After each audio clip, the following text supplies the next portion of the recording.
Non, les vraies inégalités sont les inégalités d'origine, les inégalités de destin, les inégalités à la naissance.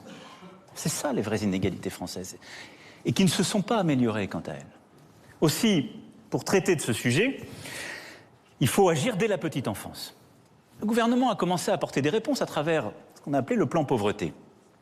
Je crois qu'il faut aller beaucoup plus loin. Certains États européens nous donnent l'exemple. Regarde la Finlande faire. Elle investit massivement dans la petite enfance. Les 1000 premiers jours de vie d'un citoyen français sont décisifs. Sur le plan affectif, sur le plan cognitif, c'est là qu'on construit parfois le pire et qu'on peut bâtir le meilleur. Nous devons construire, imaginer beaucoup plus loin que ce qu'on a fait jusqu'alors. Ensuite, c'est l'éducation. Donner à chacun les mêmes chances pour réussir et donner les moyens de mieux enseigner. Depuis 2 ans, c'est ce que nous avons largement commencé à faire. Là aussi, je souhaite que nous puissions aller plus loin. Et j'ai demandé au gouvernement d'y travailler, de pouvoir étendre le dédoublement des classes qui fonctionne et a déjà des très bons résultats dans les quartiers défavorisés, de l'étendre à la grande section de maternelle, mais de pouvoir, dans toutes les écoles de la République, de la grande section de maternelle au CE1, avoir des classes à taille humaine, c'est-à-dire qui ne dépassent jamais 24 élèves.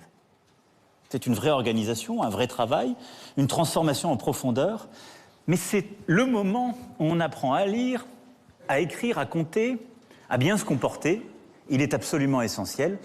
Et c'est un investissement dans nos enfants, dans lequel je crois profondément. Ensuite, par ce biais, nous devons rendre notre école plus accueillante, bienveillante à l'égard de celles et ceux qui, jusqu'alors, trop souvent, n'y avaient pas leur place. Les décrocheurs scolaires, les enfants en situation de handicap.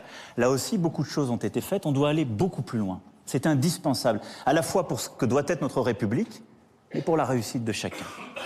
Et puis enfin, ça suppose de mieux former les professeurs, de rendre leur carrière plus attractive et donc, dès à présent, de progressivement rebâtir, revaloriser ce métier essentiel à la République et à la vie de la nation, qu'est l'enseignant, le professeur, le maître.